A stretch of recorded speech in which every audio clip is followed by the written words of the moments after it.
कैसे हैं आप लोग? चलिए, तो ये आज बेसिक केमिस्ट्री क्लास 10th के बेसिक केमिस्ट्री का थर्ड लेक्चर है। और अपना लोगों ने पिछले लेक्चर में क्या देखा था कि जनरल इलेक्ट्रॉनिक कॉन्फ़िगरेशन अपना लोग पढ़ चुके थे। ठीक है, क्या चीज़? जनरल इलेक्ट्रॉनिक कॉन्फ़िगरेशन पढ़ चुके थे। और मैंने आप लोगों को होमवर्क भी दिया था कि ये इस इलेक्ट्रॉनिक कॉन्फ़िगरेशन को आपको 31 टाइम्स लिख के आना है, तो जिससे कि आप लोगों को याद हो जाए। तो आप लोग लिख भी लिए होंगे क्योंकि आप लोग आलसी तो है नहीं, ठीक है। और आप लोग को याद भी हो गया होगा क्या चीज़ कि 1s2, 2s2, 2p6, 3s2, 3p6, 4s2, 3d10 और 4p6, ठीक है। फिर उसके बाद 5s2, तो ये सब आप लोग को याद हो जाएगा। क्या चीज़? 1s2, 2s2, 2p6, 3s2, 3p6, 4s2, 3d10, 4p6 और 5s2, ये आप लोग को याद भी हो गया होगा। तो चलिए अब इसका एप्लीकेशन देखते हैं, इसका यूज देखते हैं कि इसका यूज कहाँ होता है, कैसे किसी भी एलिमेंट का अपना लोग क्या करते हैं, इलेक्ट्रॉनिक कॉन्फ़िगरेशन करते हैं। ठीक है, कैसे किसी भी एलिमेंट का इलेक्ट्रॉनिक कॉन्फ़िगरेशन करते हैं। तो उससे पहले ये देख लेते हैं कि अच्छा एक चीज़ और बताइए कि ये जो इलेक्ट्रॉनिक कॉन्फ़िगरेशन है, इसमें जो आपको ये दिख रहा है, ये 2, 2, 6, 2, 6, 2, 10, 6 और 2, ये सब क्या है बताइए तो? यस, ये क्या है? ये है ELECTRON, इलेक्ट्रॉन। क्या है ये? इलेक्ट्रॉन है, ठीक है। जैसे कि अगर हम इसके बारे में बात करें 1s2 के बारे में, तो यहाँ पर क्या है कि इससे क्या क्या इंफॉर्मेशन मिलता है कि इससे ये इंफॉर्मेशन मिलता है कि यहाँ पर ये 1 बता रहा है क्या चीज़ को? फर्स्ट ऑर्बिट को। क्या चीज़ को बता रहा है? ये 1 बता रहा है आपको। क्या चीज़ को? ये 1 आपको बता रहा है फर्स्ट ऑर्बिट को। और ये s बता रहा है आपको क्या चीज़ को? फर्स्ट ऑर्बिट के s सब ऑर्बिट को, ठीक है। तो इससे क्या इंफॉर्मेशन मिलता है? इससे इंफॉर्मेशन मिलता है कि पहले ऑर्बिट के s सब ऑर्बिट में कितना इलेक्ट्रॉन है? 2 इलेक्ट्रॉन है। कितना इलेक्ट्रॉन है? 2 इलेक्ट्रॉन है। उसी तरह इस 2s2 से क्या इंफॉर्मेशन मिलता है? 2s2 से इंफॉर्मेशन मिलता है कि सेकेंड ऑर्बिट के s सब ऑर्बिट में 2 इलेक्ट्रॉन है, ठीक है। उसी तरह मान लीजिए हम यहाँ पे कुछ भी लिख देते, 3d10 लिख देते हैं, तो इससे क्या इंफॉर्मेशन मिलता है? इससे इंफॉर्मेशन मिलता है कि थर्ड ऑर्बिट के d सब ऑर्बिट में कितना? 10 इलेक्ट्रॉन है। इसमें तो कोई कंफ्यूजन नहीं है। मतलब ये जो अपना लोग लिख रहे हैं, ये सब 2, 2, 6, 2, 6, ये सब क्या है? ये है इलेक्ट्रॉन। क्या चीज? इलेक्ट्रॉन। तो एक बात तो अपना लोग को पता चल गया कि इलेक्ट्रॉनिक कॉन्फ़िगरेशन में जरूरत किसका पड़ता है? इलेक्ट्रॉन का, ठीक है। इलेक्ट्रॉन का ही अपना लोग क्या करते हैं? इलेक्ट्रॉनिक कॉन्फ़िगरेशन करते हैं। वैसे इलेक्ट्रॉनिक कॉन्फ़िगरेशन का तो मीनिंग ही होता है कि arrangement of electron in different सब ऑर्बिट या फिर ऑर्बिट। क्या चीज? इलेक्ट्रॉनिक कॉन्फ़िगरेशन क्या मीनिंग होता है? Arrangement of electron in different orbit, नहीं, डिफरेंट ऑर्बिट में इलेक्ट्रॉन का जो अरेंजमेंट होता है, सजावट होता है, उसी को तो इलेक्ट्रॉनिक कॉन्फ़िगरेशन कहते हैं। तो इसमें तो मेन जो इम्पोर्टेंस है वो किसका है? इलेक्ट्रॉन का, कि किसी भी एलिमेंट के पास कितना नंबर ऑफ एलिमेंट होता है। पहले तो अपना लोग को ये जानना जरूरी है कि किस एलिमेंट के पास कितना इलेक्ट्रॉन होता है, ठीक है। और जैसे ही अपना लोग को ये पता चल जाएगा किस एलिमेंट के पास कितना इलेक्ट्रॉन होता है, तो फिर अपना लोग क्या करेंगे? उस इलेक्ट्रॉन को उसके एटम में अरेंज कर देंगे। कितना सिंपल है बताइए। तो चलिए अब अपना लोग ये देखने की कोशिश करते हैं किस एलिमेंट के पास कितना इलेक्ट्रॉन होता है, ठीक है। तो इससे को लिखने रहा है, चलिए इससे निकाल लेते हैं।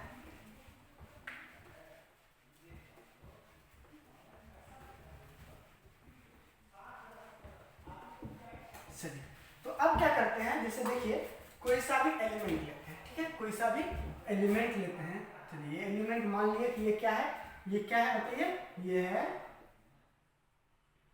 एलिमेंट। क्या है ये? एलिमेंट, ठीक है। और किसी भी एलिमेंट के नीचे में जो ये रहता है ना सिंबल, ये जो न्यूमेरिकल वैल्यू है इसको क्या बोलते हैं? इसको बोलते हैं एटॉमिक नंबर। क्या बोलते हैं इसको? Atomic number. और ऊपर में जो ए रहता है उसको क्या बोलते हैं? एटॉमिक मास बोलते हैं। क्या बोलते हैं उसको? Atomic mass. तो ई क्या है? ई बताता है एलिमेंट को। ऊपर में जो रहता है ये ए बताता है एटॉमिक मास को, और जेड बताता है एटॉमिक नंबर को। ठीक है। जैसे मान लीजिए मान लो यहाँ पे और एक चीज, किसी भी और ये जो ई एलिमेंट है ये क्या है? एलिमेंट का ये सिंबल है। सिंबल एलिमेंट का ये सिंबल है मान लेते हैं। ठीक है। तो सिंबल जो होता है किसी भी एलिमेंट का, जो सिंबल होता है वो रिप्रेजेंट करता है क्या चीज को? क्या चीज को रिप्रेजेंट करता है बताइए? यस, सिंगल एटम को रिप्रेजेंट करता है। किसको रिप्रेजेंट करता है? सिंगल एटम को। तो अब याद रखना है अपना लोग को कि किसी भी एलिमेंट का जो सिंबल होता है वो उसी एलिमेंट के सिंगल एटम को रिप्रेजेंट करता है। क्या करता है? सिंगल एटम को रिप्रेजेंट करता है। जैसे मान लीजिए यहाँ पर अभी हम लिख रहे हैं H। ठीक है। क्या लिख रहे हैं? H। तो H किस एलिमेंट को बता रहा है? हाइड्रोजन को। आप लोग लिख लीजिए साइड में कि H किसका सिंबल है? हाइड्रोजन का। अगर नहीं पता है तो लिख लीजिए H किसका सिंबल है? हाइड्रोजन का। और यहाँ पर लिख रहे हैं क्या चीज? 1, और ऊपर में भी 1। इसका क्या मीनिंग हुआ? इसका मीनिंग ये हुआ कि ये इसका एटॉमिक नंबर है और ये इसका एटॉमिक मास है। ये इसका क्या है? एटॉमिक नंबर, और ये क्या है? Atomic mass. क्या चीज?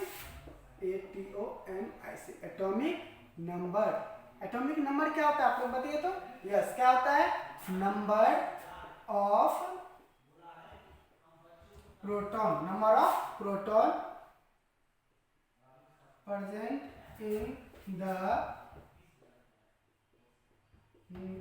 the nucleus. Number of proton present in the nucleus of an atom. Yes, मतलब किसी भी एलिमेंट के एटम में, किसी भी एलिमेंट के एटम के न्यूक्लियस में, किसी भी एलिमेंट के एटम के न्यूक्लियस में जो नंबर ऑफ प्रोटॉन प्रेजेंट होता है, क्या चीज? जो नंबर ऑफ प्रोटॉन प्रेजेंट होता है। क्या बोल रहे हैं? किसी भी एलिमेंट के एटम के न्यूक्लियस में जो नंबर ऑफ प्रोटॉन प्रेजेंट होता है उसी नंबर ऑफ प्रोटॉन को क्या बोलते हैं बताइए? Atomic number. क्या बोलते हैं? Atomic number. और एटॉमिक नंबर को क्या चीज से रिप्रेजेंट करते हैं? जेड से। क्या चीज से? जेड से। ठीक है। तो जेड बराबर क्या हो जाएगा? नंबर ऑफ प्रोटॉन, और नंबर ऑफ प्रोटॉन को क्या चीज से रिप्रेजेंट कर दिया? पी से। तो जेड बराबर क्या हो गया? पी। यानी कि अगर कहीं पर भी अपना लोग को जेड दिया हुआ हो, एटॉमिक नंबर दिया हुआ हो, तो उससे क्या बोल देंगे कि वो क्या है? Number of proton. वो क्या है? Number of proton. जैसे कि यहाँ पर ये हाइड्रोजन का जो एटम है इसके पास इसका एटॉमिक नंबर 1 है। इसका मतलब कि नंबर ऑफ प्रोटॉन भी कितना है? 1 है। एटॉमिक नंबर 1 होने का मतलब नंबर ऑफ प्रोटॉन भी 1 है। ठीक है।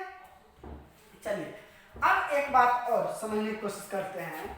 अपने पास जो भी एटम होता है इस पर तो कोई चार्ज नहीं है। कोई पॉजिटिव चार्ज दिख रहा है? नहीं। कोई नेगेटिव चार्ज दिख रहा है? नहीं। मतलब अगर एटम पर कोई चार्ज नहीं दिखे मतलब एटम क्या है? न्यूट्रल है। क्या है? न्यूट्रल है। और न्यूट्रल एटम में जो होता है प्रोटॉन और इलेक्ट्रॉन का संख्या दोनों इक्वल होता है। क्या होता है? दोनों इक्वल होता है। देखिए इसका रीजन क्या है कि अपना लोग जानते हैं कि प्रोटॉन पर कौन सा चार्ज होता है? बोलिए पॉजिटिव चार्ज। बिल्कुल सही है। प्रोटॉन पर कौन सा चार्ज होता है? Positive charge. और इलेक्ट्रॉन पे कौन सा चार्ज होता है? Yes, negative charge. इलेक्ट्रॉन पे कौन सा चार्ज होता है? Negative charge. और देखिए होता क्या है कि इलेक्ट्रॉन पर जो चार्ज होता है, देखिए क्या बोल रहे हैं? इलेक्ट्रॉन पर जो चार्ज होता है वो कितना होता है? 1.6 × 10⁻⁻19 कूलम। कितना होता है? निगेटिव में। ये चार्ज क्या होता है? निगेटिव में। एक इलेक्ट्रॉन पर जो चार्ज होता है वो कितना होता है? 1.6 × 10⁻19 कूलम। ठीक है। इसको अपना लोग देखिए। और वही चीज प्रोटॉन पर जो होता है प्रोटॉन पर कितना होता है, प्लस में 1.6 इंटू 10⁻⁻19 कूलम होता है। देखिए यहाँ पर क्या है, मैग्नीट्यूड देखिए 1.6 1.6 10⁻⁻19 कूलम 10⁻⁻19 कूलम, मतलब मैग्नीट्यूड वाइज तो ये दोनों बराबर है। ठीक है, जितना इलेक्ट्रॉन पे चार्ज है 1.6 इंटू 10⁻⁻19 कूलम उतना ही प्रोटॉन पे है। बस फर्क क्या है कि इलेक्ट्रॉन में ये निगेटिव में है और प्रोटॉन पर यही चीज पॉजिटिव में। ठीक है, देखिए वैसे रिस्पेक्टिव चार्ज होता है वो इलेक्ट्रॉन पर होता है -1 और प्रोटॉन पर होता है +1। ठीक है, +1 यूनिट पॉजिटिव चार्ज एक प्रोटॉन का होता है और इलेक्ट्रॉन कितना होता है -1 यूनिट। ठीक है, तो अब देखिए चार्ज तो बराबर है, चार्ज तो बराबर है, इस पे +1 इस पे -1 मैग्नीट्यूड में, बस साइन क्या है इसमें निगेटिव और इसमें पॉजिटिव। तो इसीलिए देखिए अब इसीलिए किसी भी न्यूट्रल एटम में जो है नंबर ऑफ इलेक्ट्रॉन क्या होता है, in any neutral atom, in any neutral atom क्या होता है, number of proton, number of proton बराबर क्या होता है, number of electron, number of proton बराबर नंबर ऑफ इलेक्ट्रॉन। इसको आप ऐसे भी लिख सकते हैं कि P बराबर E। ठीक है, और अपना लोग जानते हैं कि नंबर ऑफ प्रोटॉन किसके बराबर होता है, एटॉमिक नंबर के बराबर। क्या जानते हैं कि नंबर ऑफ प्रोटॉन किसके बराबर होता है, एटॉमिक नंबर के बराबर। तो अपना लोग क्या लिख सकते हैं बताइए, hence Z number of proton बराबर एटॉमिक नंबर बराबर नंबर ऑफ प्रोटॉन और नंबर ऑफ प्रोटॉन बराबर नंबर ऑफ इलेक्ट्रॉन, ये लिख सकते हैं। तो चलिए अब एक चीज तो पता चल गया कि एटॉमिक नंबर से क्या क्या पता चलता है, एटॉमिक नंबर से ये पता चलता है कि उसमें कितना प्रोटॉन है। अगर वो एटम न्यूट्रल हो तो नंबर ऑफ इलेक्ट्रॉन भी पता चल जाता है। यानी कि अब यहाँ पर जो इलेक्ट्रॉनिक कन्फिग्रेशन करेंगे तो जितना एटॉमिक नंबर रहेगा उतना ही उसमें इलेक्ट्रॉन को अरेंज करेंगे। ठीक है, उतना ही उसमें इलेक्ट्रॉन को हम अरेंज करेंगे। चलिए इसको लिखिए आप लोग से, चलिए लिख लिए, चलिए मिटा दें। तो एटॉमिक नंबर जितना होगा उतना ही क्या होगा, नंबर ऑफ प्रोटॉन, और जितना नंबर ऑफ प्रोटॉन होगा उतना ही न्यूट्रल एटम में क्या होगा, नंबर ऑफ इलेक्ट्रॉन। ठीक है, चलिए और एटॉमिक मास क्या होता है, एटॉमिक मास क्या होता है, number of proton plus number of neutron. ठीक है, number of proton plus number of neutron. और ये प्रोटॉन और न्यूट्रॉन कहाँ पे प्रेजेंट होता है, किसी भी एटम के न्यूक्लियस में। कहाँ पर, किसी भी एटम के न्यूक्लियस में। ठीक है, एटॉमिक नंबर क्या होता है, नंबर ऑफ प्रोटॉन, और एटॉमिक मास क्या होता है, number of proton plus number of neutron. चलिए अब आगे बढ़ते हैं। तो आप इलेक्ट्रॉनिक कॉन्फ़िगरेशन करते हैं, जैसे मान लो यहाँ पे H1 लिखे, इसका मतलब क्या समझ में आ रहा है कि इसका एटॉमिक नंबर 1 है। यहाँ पर क्या समझ में आ रहा है कि Z बराबर 1 मतलब कि इसमें प्रोटॉन 1 है और इलेक्ट्रॉन भी 1 है। ठीक है, तो इसका इलेक्ट्रॉन 1 है तो एक ही इलेक्ट्रॉन को अरेंज करना है, तो क्या करेंगे 1s, इसके पास तो इलेक्ट्रॉन एक ही है तो 1, ये इसका इलेक्ट्रॉनिक कॉन्फ़िगरेशन हो गया। क्या हो गया, ये हाइड्रोजन का इलेक्ट्रॉनिक कॉन्फ़िगरेशन हो गया। चलिए इसका मास कितना होता है 1। अब दूसरा एलिमेंट है हीलियम। क्या है, हीलियम, आप लोग लिख लीजिएगा, ये कौन है, हीलियम का सिंबल है ये। ठीक है, और इसका एटॉमिक नंबर 2 और मास होता है 4। ठीक है, एटॉमिक नंबर 2। तो एटॉमिक नंबर जब 2 है तो प्रोटॉन कितना होगा 2 और इलेक्ट्रॉन भी कितना होगा 2। ठीक है, तो इसका इलेक्ट्रॉनिक कॉन्फ़िगरेशन क्या होगा 1s और 2 इलेक्ट्रॉन है ही तो 2। देख रहे हैं, इस जनरल इलेक्ट्रॉनिक कॉन्फ़िगरेशन से कितना हेल्प मिलता है। ठीक है, अब चलिए आगे बढ़ते हैं। ये लिथियम, लिथियम का एटॉमिक नंबर होता है 3 और इसका मास होता है 7। यानी कि एटॉमिक नंबर 3 का मतलब हुआ कि प्रोटॉन कितना 3 और इलेक्ट्रॉन भी कितना 3। तो अब इस 3 इलेक्ट्रॉन को अरेंज करना है तो 1s3 लिखेंगे नहीं, क्योंकि s में तो मैक्सिमम 2 ही होता है ना, वो 3 क्यों लिखेंगे। ठीक ना, तो क्या लिखेंगे, तो गलत हो गया। तो क्या होगा इसका 1s2।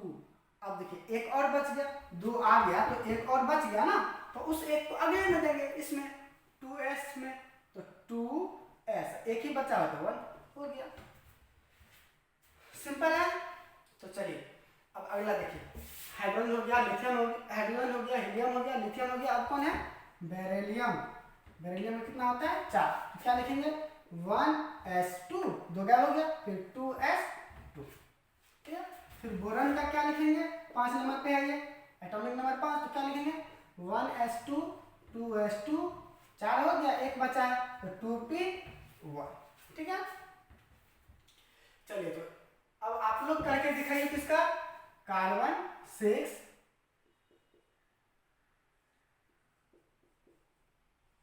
चलिए इसका आप लोग करके दिखाइए, कर लिया होंगे।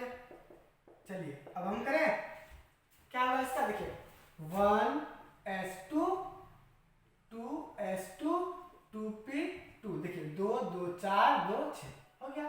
अब क्या होगा 1s2, 2s2, 2p, तो कितना हो गया 4, बचा कितना 3, तो p में तो 6 तक जा सकता है ना, 6 तक ना, तो 3 तो आ ही सकता है नहीं।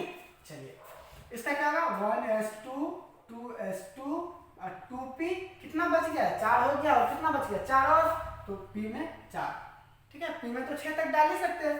इसका क्या होगा 1s2, 2s2, 2p5, इसका क्या होगा 1s2, 2s2, 2p6। अब देखिए p भी फिल हो गया, देखिए p भी हो गया, तो p अब जब 2p6 हो गया तो अब किस में जाएंगे 3s2 में, अगला जो भी करेंगे उसके लिए आगे। चलिए इसको लिखिए तो आप लोग कैसे, चलिए रोक के लिख लीजिए।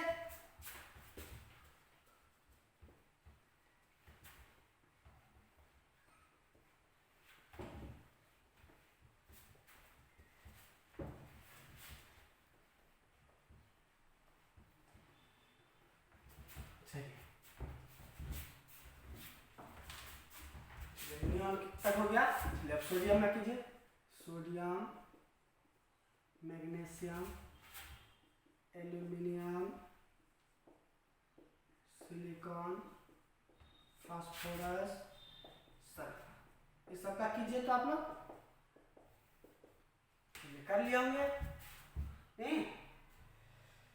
चलिए तो इसमें कितना 11, क्या होगा 1s2, 2s2, 2p6, कितना हो गया 10 हो गया, ठीक है। कितना हो गया 4 से 10, ठीक है।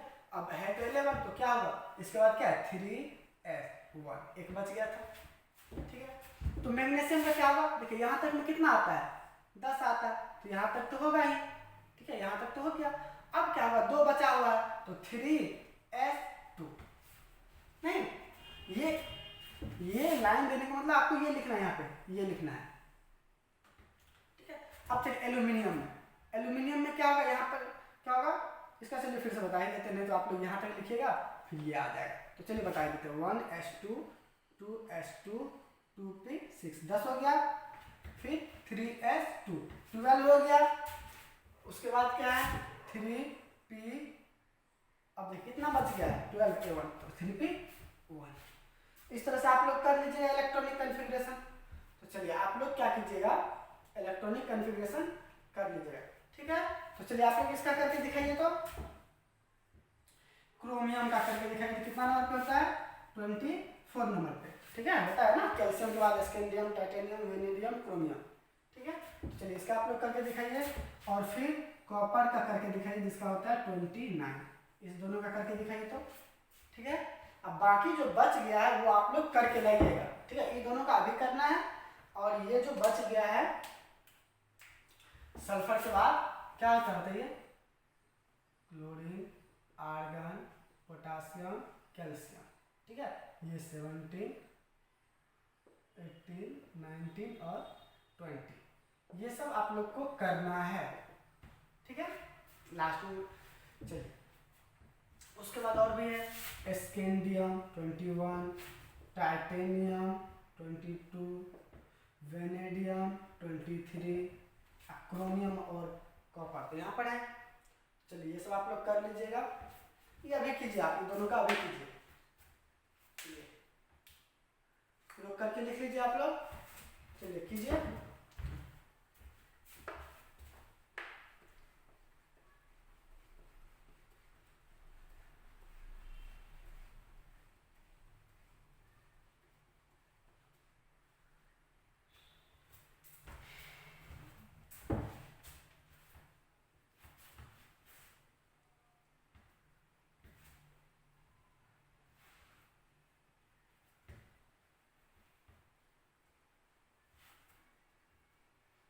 क्या कर लिए होंगे आप लोग।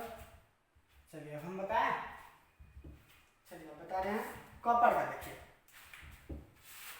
किसका देख ले, पहले क्रोमियम का ही देख लेते। क्रोमियम कितना है 24 नंबर। तो इसका क्या होगा देखिए, तो क्या होगा 1s। अच्छा देख लेते कहाँ तक पहुँचता है। देखिए 2 4 6 10 हो गया, 10 2 12, फिर 6 18 हो गया, नहीं 20 हो गया। यहाँ तक कितना होता है 20, मतलब यहाँ तक पहुँचेंगे अपना लोग। नहीं कितना होगा 2 4 10 12 और फिर 18 20 और 30, यहाँ तक आएगा। इसी में रह जाएंगे। नहीं तो चलिए लिखते हैं 1s2, फिर 2s 2 2p 6 3s 2 3p 6 4s 2। ठीक है,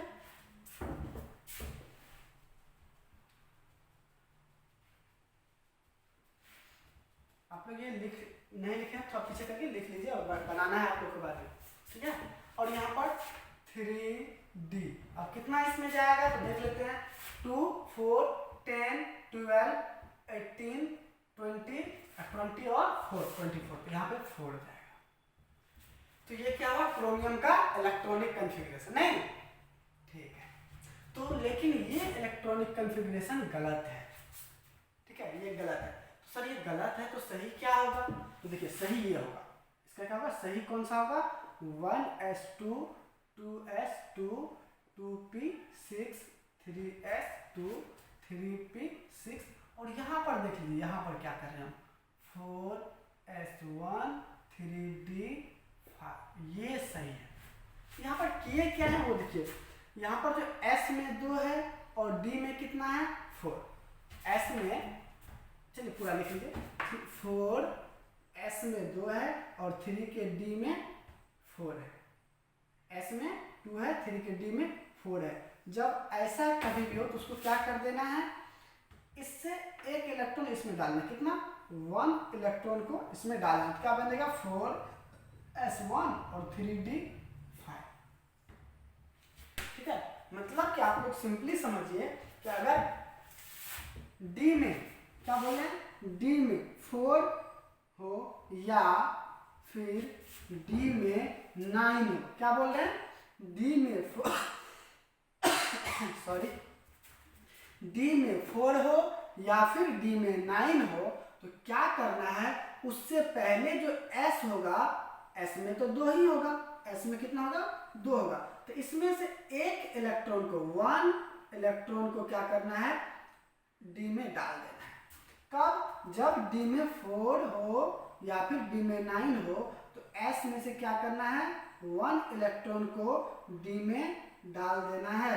तो क्या बन जाएगा ये बन जाएगा क्या चीज कि s में 1 और d में 5। यहाँ पर क्या बन जाएगा s में 1 और d में 10। तो अब बात आता है कि सर ऐसा हम करेंगे क्यों। ठीक है, तो उसके लिए थ्योरी है जो कि आप लोग को हायर क्लास में पढ़ना है। ठीक है, थोड़ा सा मैं आपको यहाँ पे बता दे रहा हूँ। देखिए समझने की कोशिश कीजिए, अगर नहीं भी समझ में आता तो हायर क्लास में पढ़िएगा ही, मतलब 11 12 में पढ़िएगा ही। ठीक है, तो चलिए जैसे यहाँ पे अपने पास कौन कौन सा ऑर्बिट है s p d और अभी तक तो मैंने आपको ये बताया था पहले कि एटम होता है, क्या होता है एटम होता है, एटम के अंदर ऑर्बिट होता है। नहीं मतलब अगर इलेक्ट्रॉन पूछा जाए तो एटम में रहता है, अगर और पूछा जाए कि एटम में कहाँ पे तो ऑर्बिट में। नहीं ऑर्बिट में कहाँ पर तो क्या बोलिएगा सब ऑर्बिट में। यही ना आप लोग को पता है कि ऑर्बिट में कहाँ पर सब ऑर्बिट में। लेकिन अगर ये पूछा जाए कि सब ऑर्बिट में कहाँ पर तो क्या बोलिएगा ऑर्बिटल में। कहाँ पर सब ऑर्बिट में, कहाँ पे ऑर्बिटल में। ठीक है, कहाँ पे ऑर्बिटल में। तो ऑर्बिटल क्या होता है ये देखिए, ऐसे इसका ऑर्बिटल को ऐसे रिप्रेजेंट किया जाता है स्क्वायर ब्रैकेट की तरह, स्क्वायर की तरह। ठीक है, और एक ऑर्बिटल में मैक्सिमम 2 इलेक्ट्रॉन रहता है। कितना मैक्सिमम 2 इलेक्ट्रॉन रहता है। उसमें से एक इलेक्ट्रॉन को ऐसे दिखाते हैं और दूसरा को ऐसे दिखाते हैं। ठीक है, एक ऑर्बिटल तो ये ऑर्बिटल होता है, एक ऑर्बिटल मैक्सिमम 2 होता है। ठीक है, क्या होता है, एटम में ऑर्बिट होता है, ऑर्बिट में सब ऑर्बिट, सब ऑर्बिट में ऑर्बिटर। ठीक, अच्छा बताइए, s तो सब ऑर्बिट है और इसके पास मैक्सिमम कितना इलेक्ट्रॉन, तो p सब ऑर्बिट के पास 6, d के पास 10, f के पास 40, ये होता है कि नहीं। तो s के पास जब 2 इलेक्ट्रॉन है, इसके पास तो एक ही ऑर्बिटल होगा, 6 ऑर्बिट है तो एक में 2, तो 6 कितना में 3 में, तो इसके पास कितना ऑर्बिटल होगा 3, इसके पास कितना ऑर्बिटल होगा 10 है ना, तो एक में 2 तो कितना होगा 5 ऑर्बिटल, 1 2 3 1 2 3 4 5, इसके पास 5 ऑर्बिटल होगा। इसके पास कितना ऑर्बिटल होगा 7, 1 2 3 1 2 3 4 5 6 7, ठीक है। तो ये देखिए, अब यहाँ पर क्या होता है कि d के पास कितना ऑर्बिटल है 5, तो ये थ्योरी क्या कहता है कि ये ऑर्बिटल जो है या तो हाफ फील्ड होना चाहिए या फुल फील्ड होना चाहिए। तो देखिए, जब d में 4 रहता है इलेक्ट्रॉन तो कैसे इसको फिल कर सकते हैं, ऐसे 1 2 3 4, लेकिन जब d के पास 5 इलेक्ट्रॉन हो जाता है तब क्या करेंगे, 1 2 3 4 5, देखिए पूरे सिमेट्रिकल हो गया है, इसीलिए ज्यादा स्टेबल हो जाता है। ठीक है, चलिए बस सिंपली आप लोग याद रखिए कि अगर d में 4 हो, क्या बोले, d में 4 हो या फिर d में 9 हो तो क्या करना है, सिंपली याद रखिए d में 4 हो या फिर 9 हो तो क्या करना है, s से एक इलेक्ट्रॉन ले लेना है, क्या करना है, s से एक इलेक्ट्रॉन ले लेना है, तो ये क्या बन जाएगा, s में 1 d में 5, ये क्या बन जाएगा, s में 1 और d में 10, ठीक है। तो चलिए ये इलेक्ट्रॉनिक कॉन्फ़िगरेशन सही है। कभी भी अगर s में 2 और d में 4 हो, d में ध्यान देना, d में 4 होगा तो उसको 5 में कन्वर्ट कर लेना है, 9 होगा तो उसको 10 में कन्वर्ट कर लेना है। चलिए लिखिए इसको, चलिए लिख लिए।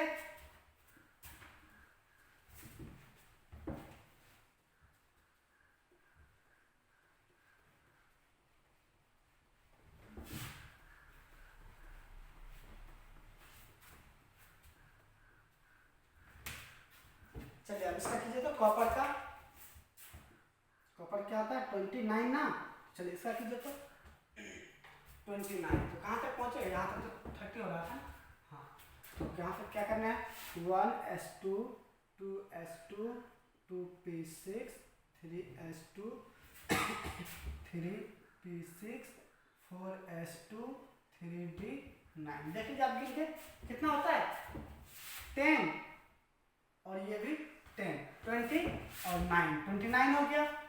तो क्या ये सही है, देख लीजिए यहाँ पर लास्ट में आपको क्या देखने को मिल रहा है, यहाँ पर क्या देखने को मिल रहा है, s में 2 और d में 9, d में 9 देखने को मिल रहा है, मतलब ये गलत है, d में कितना देखने को मिल रहा है 9, मतलब ये गलत है। तो क्या करना, अपना लोग क्या बोले थे कि d में अगर 9 हो तो इधर से एक इलेक्ट्रॉन इधर ले लेना है, सही कौन सा होगा, 1s2 2s2 2p6 3s2 3p6, यहाँ से इसमें से एक इसमें तो 4s1 एक चला गया तो 4s1 और यहाँ पर एक बढ़ गया 3d10, मतलब ये सही है, ठीक है। तो चलिए लिखे तेजी से इसको, अब बाकी करिए अपने से, ठीक है।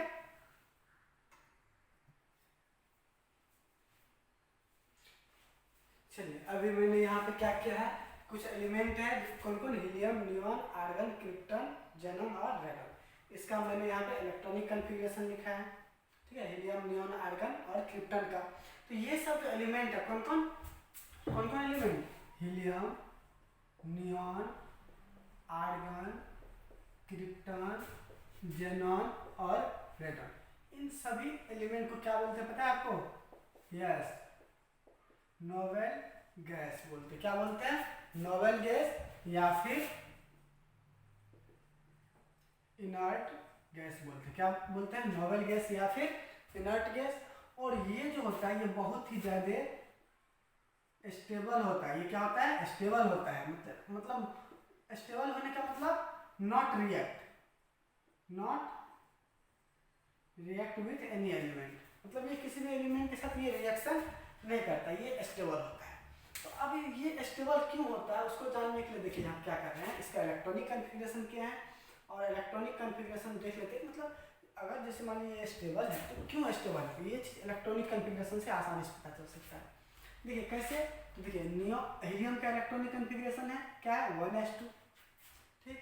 फिर नियॉन का क्या है 1s2 और 2s2 और 2p6। यहाँ पर इसका भी देख लीजिए, सब में आप गिन लीजिए, इसमें 36 होगा टोटल, इसमें 18 होगा टोटल।